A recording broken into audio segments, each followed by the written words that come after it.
I've taken a look into the Paradox Rift metagame to bring you 5 cards I think that you should be picking up before they become $1 billion. Starting off with number 1, we have Squawkabilly EX. So now, Squawkabilly EX is a great card for a couple of reasons. One, it is one of the few support Pokemon we've ever had in the history of Pokemon that can work if you lead it. Something like Tapu Lele or Dedenne is only when that Pokemon is put into play. So the fact that Squawkabilly can be used even if it's just led is very, very nice. So playing this card as a multiples isn't that bad. We see decks like Roaring Moon playing it in multiples, and for a lot of people that enjoy playing the max rarity or these character rares, because generally they do have the best art. Look no further than Squawkabilly EX here. So if you look, Squawkabilly is already starting to trend up a little bit. As you see, for a while it was around the $12 to $13 mark. Now it's trending up a little bit. We see the lowest listing maybe for like $13-ish. So I feel like if you own 2 of these, you're probably safe. I mean, you can only play 1 deck at a time, and I doubt there's really anything that's going to be able to play 4 of these in the future, unless there's a card that you need this 1 card turn 1 and you win the game. Then I doubt it. I think Squawkabilly is a great pickup at the moment. It is from Paldea Voltro, as we are now in Scarlet Violet 4. 2 is starting to become more and more scarce. It's less seen at big box stores, and the LGSs, Paldea is kind of hard to find now. So I think that Squawkabilly is a great pickup, and it's going to be number 1 on our list. Number 2 is going to be Scizor Character Rare from Obsidian Flames. 1, this card's artwork is absolutely incredible. We see the 2 Scizors fighting it off in a final duel anime style battle. Really cool. Now, Scizor has always been a pretty solid card. It is a reprint of the Weavile with the same attack, which does 10 damage plus 50 more for every ability if one has in play. And that card has historically done very well. And I think Scizor is finally at a time where every single deck is reliant on abilities. So, with that being said, this card is sitting from the $4 to $5 mark. And I think this card can go up because if we look over in the deck section, decks like Goldengo want to play this card as maybe like a 2-2-ish line. But then we do also have Zorobox down here creeping up in usage as well. And that deck also plays this card as well. And I could also see a possibility of this being its own deck in the future, just having a bunch of good 1-prizer Pokemon. I know people had wanted to play this card in Lost Box to be able to do big damage to the 2-prizer deck. So I think Scizor is a great pickup. It's a character rare, so they're already hard to find because there are people that want to do master sets, that want to complete them. There's people that just hoard character rares because they're cool. Scizor is a lot of people's, maybe not favorite Pokemon, but it's definitely up there. I know is whenever I think about playing the Gen 2 games, Scizor is always at the top of my list for Pokemon I want on my team. So definitely a solid pickup now, especially because you really only need like 2, maybe 3 copies of this card if you want to be really, really safe. So the fact that, everyone, I could buy one of these for a couple bucks. Buy another one another day when I go to locals and they have one in the case. So I definitely recommend picking up Scizor, and Scizor is going to be number 2 on our list. Now, what card 3 has in common is that if I look at all of these Gardevoir deck lists, it's going to be on almost every single one. We see Luxurious Cape here.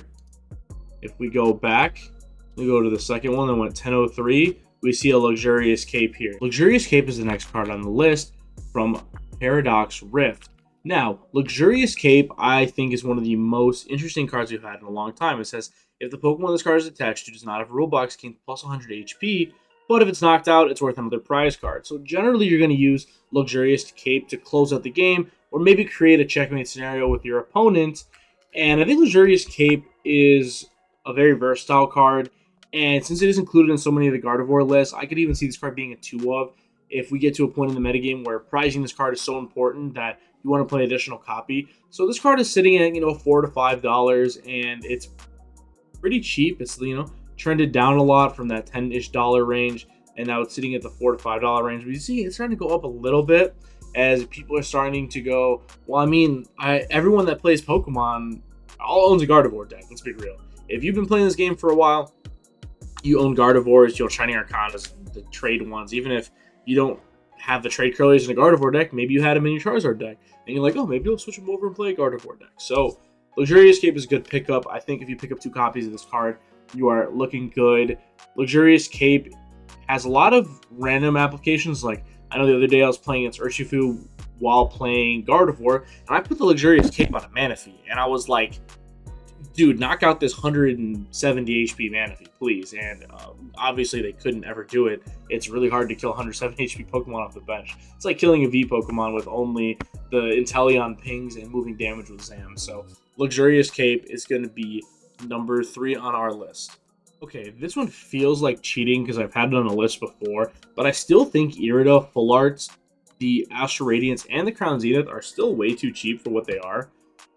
If you've been playing Pokemon for a while and you were playing during the era in which Palkia was the best deck, you knew how absurdly powerful Irida felt playing it and playing against it. Anytime your opponent opened an Irida, you knew, okay, they're getting a Battle Pass and they're getting a Ninja, so they're going to be thinning 2 Pokemon and the Ninja, and they're going to be drawing 2 cards, so the Irida just netted them 5 cards, which is absurd value for what the card is. So one, this card is an Astral Radiance, and it's in one of the later Sword and Shield sets, so this set is definitely just out of print. I don't know if it's, completely out of print, but this isn't a set you're going to be seeing almost anywhere. If you see Astral Radiance packs, they're probably in like box sets or tins, so you're not ever buying a bunch of them at once. So if you look at a near mint copy, it's sitting around the $21 mark. I think this card is eventually going to get hit with waifu tax, where it's a girl and it's one of the most powerful supporters in the standard format. And even in expanded, I could see Irida being played in a heavy amount, just because even cards like Karina were played in a heavy amount in expanded and fighting decks. And if we look at the Crown Zenith version, scroll down here to the near mint copies, this card is about $15, so you're looking about at $80 for a set of the OG art and about $60 for a set of these ones. I'm personally a fan of always getting the original artwork because generally they hold up the best. But I know a lot of people are fans of this artwork too, especially if you've played the Legends of Arceus games. You can see all the cool characters in the background. And the reason that Irida is going to be such a good card to pick up is because if you look at the metagame. Oh, I think I just deleted my Squawkabilly. That happens. If we look at the metagame over here, right? Chien-Pao Baxcalibur is going to be playing Irida, and it is currently the 3rd most popular deck.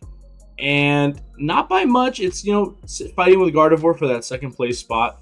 And there's other decks that, throughout history have played Irida in copies. Even like old Silver Tempest Lugia played a copy of Irida. So I could definitely see being a tech supporter in other decks to be able to search that water Pokemon and the energy. So definitely Irida is a solid pickup. There's going to be a lot of Chien-Pao, especially at big tournaments. I mean, if you just take like the top 5 decks here, we have LZ, Tina, Charizard, Bax, Gardevoir, and Moon. If, 10% of the room maybe is Chien-Pao in 9 rounds, you're probably going to play against at least 2 of them. So that is going to be the spot right here for it. Number 4 is going to be the Full Art Irida. All right, and spot 5 is actually going to be Arven. So I always thought Arven was a really cheap card for how popular it was. I know, at the beginning, maybe around this mark, it was only really played in Miraidon, so it was pretty cheap. It was only like a 2 to 3 of. No deck was really playing 4. And then the Arvenzard list started coming out, and as you can see, I mean, Arvenzards maybe existed for 2-ish weeks, 3 weeks, and you can see that it started to jump around that time. So if we look down here and we click the near mint button, a Full Art Arven's going to run you $12, which is pretty insane for what these cards were even a month ago. So if you're sitting on a pile of these Arvens, man, you're about to make some bank, because this card is an essential staple in one of the most popular decks we have. So if you look right here, the 4th most popular deck in the metagame currently is Charizard, and the most popular build of that deck plays Arven. And even if you scroll down, I've seen copies of Arven in Miraidon. It's a high count in Snorlax Stall. I've even seen it as a one-of in like Fusion Mew. So, I mean, if you just keep scrolling down, Anti-Iron Valiant, I've seen it played in that deck. I've seen it played in the Cloth Electrode decks. If you just keep scrolling down, there's a lot of decks that can play it. It's probably one of the best tech supporters in the game, if not the best tech supporter in the game. If you're not playing water Pokemon, you're going to play Arven over the Irida. So it's going to run you about $40 for a playset of the regular art. And if we scroll down here, this one's even worse. Alt Art Arvens are sitting at almost $20 a piece. I'm so happy I picked these up when I did. I remember making a bunch of the people in my locals go, hey man, you should all pick up your Arvens now, This card is going to be expensive one day. There's going to be a deck that relies on this. If you look in the past with like Karina and Irida, there's always a deck that's going to be made around these search an item plus something supporters.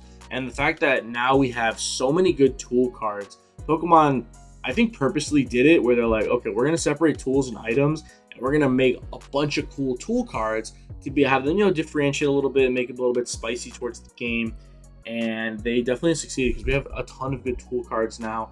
You can think of like Forest Seal Stone and even like Giant Air Balloon. I can see being a good card in the future, or Big Air Balloon, whatever it's called. And we have Vitality Band, and we have Defiance Belt. There's a ton of good ones. Luxury Cape, even. Maybe we could see copies of Arven and Gardevoir. So that's gonna round the list. That's gonna be the number 5. And these are the 5 cards you should pick up. And I didn't even mention I got my big Hippowtas hat. So I'm going to be wearing all the random hats that I have. I have a rack over there, and it's got like 25, 30 hats on it, and I have other hats laying around my room. So we're going to be wearing a fun hat. So this is the Hippowtas hat. This is from the DC Worlds that I attended the Open. Missed my invite by like 30 points. Wasn't going for it that year, but, I got close. So I was like, yeah, maybe I could go for it. But thank you guys for watching. And if you purchase any cards and saves you some money, leave me a like and down below for me. Appreciate you.